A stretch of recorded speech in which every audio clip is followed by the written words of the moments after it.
Have you ever felt like the world was against you? Like you were facing one trial after another with no end in sight? Today we're going to talk about a man whose story is the ultimate testament to patience and unwavering faith in the face of unimaginable hardship. This is the inspiring story of Prophet Ayyub, or Job, a man beloved by God, whose legacy teaches us the profound meaning of perseverance. Prophet Ayyub was a man blessed beyond measure. He lived in the land of Uz, a descendant of Prophet Ibrahim. God had granted him vast wealth, flocks of sheep, herds of cattle, and sprawling lands. He was blessed with a large, loving family, with many sons and daughters who were the light of his life. More than his material wealth, Ayyub was rich in character. He was known for his piety, his kindness to the poor and needy, and his constant gratitude to God. Every day, he would thank God for his bounties, never taking his blessings for granted. He was a beacon of righteousness in his community, a leader respected and loved by all. His life was, by all accounts, perfect. But in the unseen realm, a conversation was taking place. Iblis, or Satan, grew jealous of Ayyub's devotion. He argued that Ayyub was only grateful because his life was easy. "Take away his wealth," Iblis wagered, "and he will turn away from you."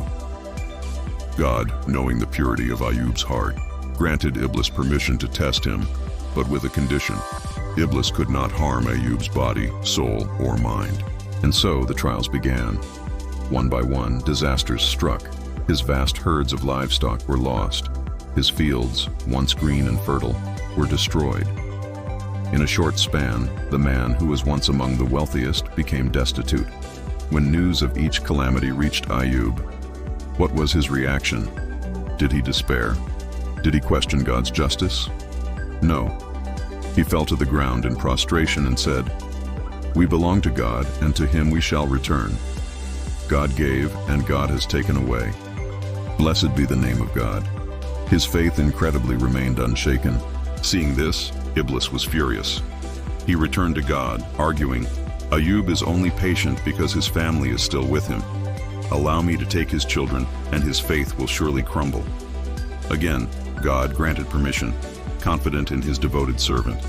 In a single, tragic event, the building where Ayyub's children were gathered collapsed, and they all perished. Can you imagine the pain? The crushing weight of losing all your children in one moment? This was a sorrow that would break even the strongest of men. When this devastating news was brought to Ayyub, his heart was shattered. The pain was immense, beyond what words can describe. Yet through his tears and profound grief, his response was the same. He prostrated himself before God, accepting his decree without complaint. His faith, though tested by the heaviest sorrow, did not break. He mourned deeply, as any father would, but he never lost his trust in God's wisdom. Iblis, defeated and enraged, made one final plea. "His body is still healthy," he claimed. "Allow me to afflict his body, and he will curse you to your face." For the final and most severe test, God permitted Iblis to afflict Ayyub's body, but with the strict command that he could not touch Ayyub's soul, his heart, or his tongue, for these were the seats of his faith and remembrance of God. Immediately, a terrible disease struck Prophet Ayyub.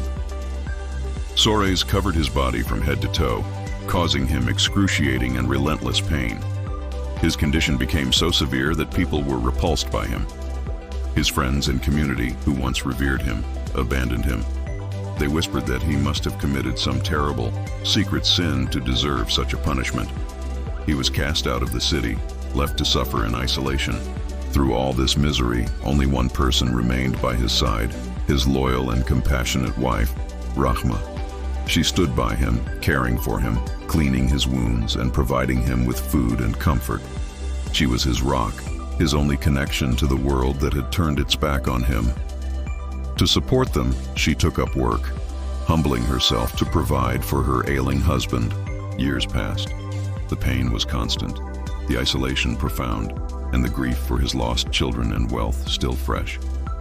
Yet through it all, Ayyub's tongue remained moist with the remembrance of God. He never once complained. He never asked, "Why me?" He simply endured, embodying the pinnacle of patience, or Sabr in Arabic. One day, after years of suffering, His wife Rahima, exhausted and heartbroken, said to him in a moment of desperation, "O Ayyub, you are a prophet of God. Why don't you just ask God to relieve you of this suffering?" This is the moment that captures the essence of Ayyub's incredible character. He looked at his wife and asked gently, "How many years did we live in ease and prosperity?"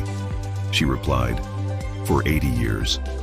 He then asked, "And how long have I been suffering?" She answered, "For 7 years. Then, Prophet Ayyub delivered his timeless reply, "I feel ashamed to ask God to remove this hardship when the period of my suffering is so much shorter than the period of my ease." Subhanallah. What a profound level of humility and gratitude. He felt it would be ungrateful to complain about a few years of hardship after decades of blessings. However, as time went on, his condition made it difficult for his wife to even find work, as people feared her association with him.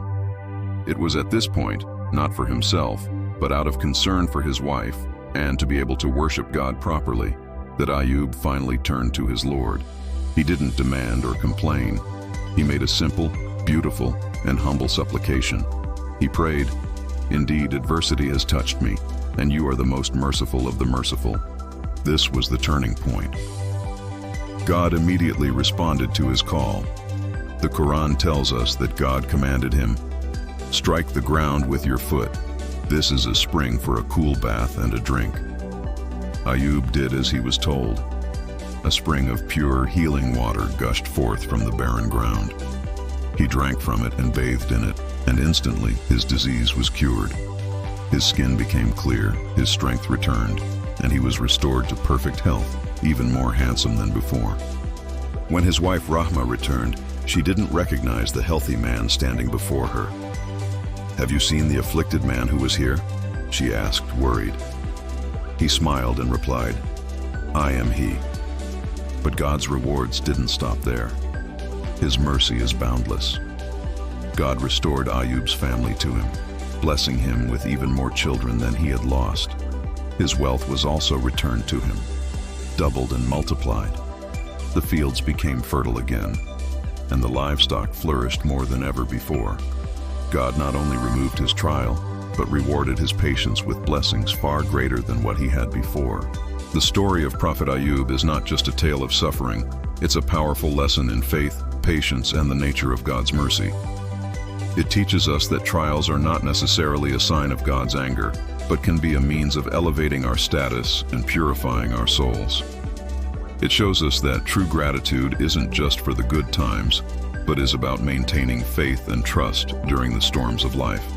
Ayyub's legacy is a comfort for anyone going through hardship. It reminds us that no matter how dark the night seems, dawn is coming. It teaches us that after every difficulty, there is ease. His supplication, "Adversity has touched me, and you are the most merciful of the merciful," is a powerful prayer for anyone feeling overwhelmed. So, the next time you face a challenge, remember Prophet Ayyub. Remember his unshakable faith, his incredible patience, and the beautiful reward that awaited him. His life is a testament to the fact that God's plan is always perfect, and his mercy always encompasses those who are patient. Thank you so much for joining me today to reflect on this incredible story. If it touched your heart, please hit that like button and share it with someone who might need to hear this message of hope. And don't forget to subscribe and turn on notifications for more inspiring stories. Until next time, may you find strength in patience and comfort in faith.